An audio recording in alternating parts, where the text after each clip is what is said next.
4, 3, 2, 1, go. Hey guys, this is Ranchin here, bringing on Soccer Commentary. This is going to be the second set in Group D of the Ro32 of the Bigfile MSL. Don't know why they play the group so out of order. Odd. First Group A, B, then F, then D, then E, then C. Why not just play Group A to H? Makes more sense to me, but I don't know. This is going to be the second matchup. We're going to have ForGG against HoGiL, also known as HoGiL. And ForGG is also known as Never V. If it stands for Never Victory, then just awkward, kind of gotta say. But this is on Triathlon at the 8 o'clock position in white. We're gonna have the turn player ForGG, and at the 4 o'clock position in brown, we're gonna have the zerg player HoGiL. Now, the nickname of HoGiL, HoGiL, is by rights belonging to Nuke. So just to go that out there, that is Nuke's creation, and I do not take any. Yeah, I don't take any credit for creating the nickname HoGiL, but I'm just going to keep calling him HoGiL from now on. So, yeah, unfortunately, I think this is something that ForGG should have in the bag. HoGil's versus Terran is overall pretty bad. He's, I think has overall becoming better lately, but still his versus Terran is overall pretty bad. And if he wins, he has to face a Zerg in the winner's match, and his ZVZ is just very, very bad, basically. His only really good matchup, and it is a very good matchup, is his versus Protoss, and that really is impressive. And we did see ForGG walling off, and we're going to see what HoGiL goes for now. Kid with a sign and says ForGG is going to beat HoGiL. He's going to beat. Do you know how badly he's going to beat him? He's going to beat him so bad, HoGiL is going to scream for his mommy and wish he had never been on TV. Something like that. So let's see. Seems like a 9 pull coming in there from HoGiL. And on the opposite side, we do see that ForGG is going to probably complete his wall off. Maybe we can see him go for a 1 Rex and Expo. Might go for mech. ForGG is one of those players that I have seen go for mech significantly often. Likes his time attack stuff. And really like... Okay, yeah. Might even go for a quick... Oh my god, is he going to... Wow, 14cc. Jeez. Yeah, definitely taking full advantage of the fact that this is a 3-player map. ForGG is scouting him in the right direction, though, so he might get in trouble on the opposite. We do see the hatchery come up. Just hope that ForGG doesn't get punished for this. But going for a very quick command center, and knowing that he might not get punished if he manages to wall off fast enough, manages to get a barracks up fast enough, just might happen. What guys that are, yeah, SC2.NO. I'm assuming that's Norway, I think. I don't know. But yeah, they're rooting for ForGG, so yay.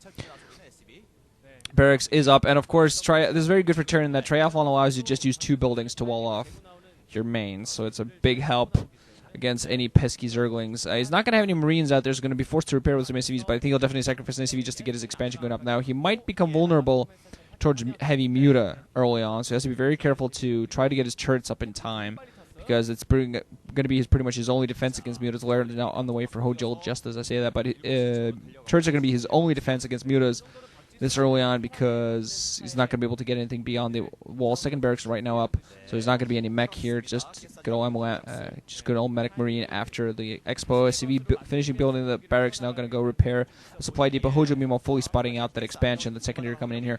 But yeah, it's going to take a while until ForGG can actually get any ground troops to that new base of his because of those eggs. But I think he was using 2 to 3 CVs there just to repair the supply depot. And 1 Marine now out, just going to start firing at those Zerglings. And that's it. That's ForGG with a very, very quick expansion.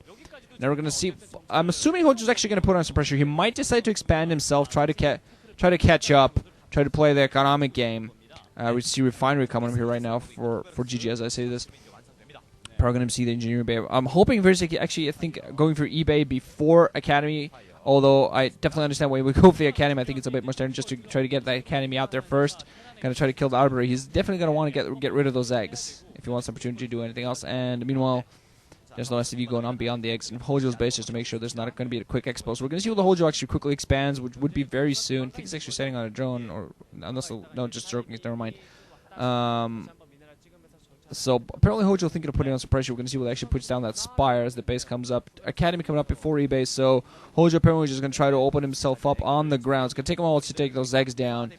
But with all those Marines being stationed to taking down those eggs, he actually might manage to do it. HoGiL apparently is going to expand, just instead of expanding at the obvious place where ForGG was reading at that 3 o'clock position actually is taking expansion to 6, and the Spire is about over halfway done with a creep colony at the front, interestingly enough. So HoGiL really putting on a creep colony. I don't think that's necessary. I don't think there's going to be any pressure coming down all the way over there, but still defensive tactic here.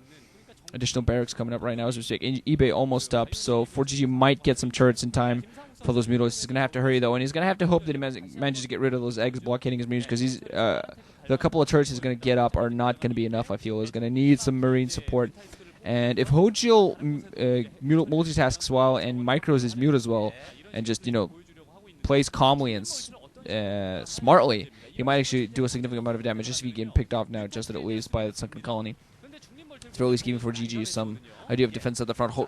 Oh my god, HoGiL's actually going to expand again. Is this actually sending a drone here towards the 3 o'clock position? He can expand again. So double expand, 3 and 3rd and 4th base. So I'm actually wondering whether that muta pressure is going to come up at all with his expansion. I don't think he's going to quite have the resources for it. But ForGG, at the very least, expecting he has a couple of turrets, a lot of turrets there at that base, and he has an opening, and there's only one muta flying around.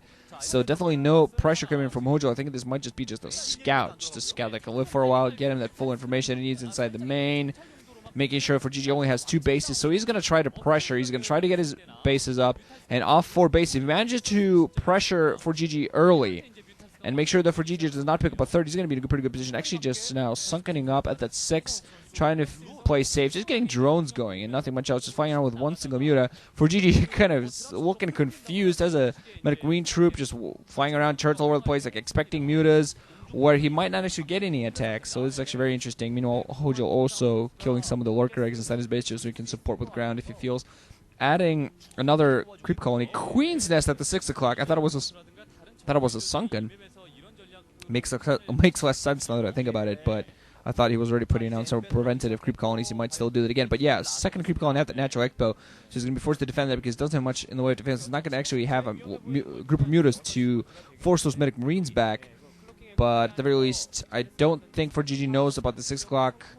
But the 3 o'clock he should have find out because I did see his comp station come up. I'm not quite sure if ForGG knows about the 6 o'clock or not. But now he's meanwhile going to run towards Natural Expo, scanning that, spotting creep colonies and second colonies on the way with more drones. But really nothing for HoGiL to defend except for the second colony. He has a few zerglings there as well, and one's like a muta flying around, but not much else. Starport on the way now. So ForGG meanwhile just trying to work towards science vessels. And I definitely feel if he hasn't spotted the fact that HoGiL's going for 4 bases very quickly and very quick hive, I think he's going to find himself very confused because HoGiL seems to go for a very heavy, quick hive strategy. And we're going to see how well this works out. He might actually surprise ForGG quite a bit. HoGiL's still only on 2 gas, so he's going to work on getting additional extractors, actually running out with zerglings uselessly for no real reason. Second colonies, a lot of second colonies at the front, so he's defending his front with nothing but that. ForGG, meanwhile, just going to keep getting his macro up and keep getting barracks. And I think, honestly, ForGG, as soon as he reads the fact that he's facing against a 4-base Zerg, he's going to have to pick up an additional base and have to go for tanks. There's no way he's going to be able to penetrate that front without tanks. There's just no possibility whatsoever. Meanwhile, getting a science vessel on the way, waiting on his science vessels. Didn't quite see whether the machine shop was attached to that factory or not. But almost 10, I think it was 10 second colonies, a few minutes flying around, not nearly enough to engage the Medic Marines.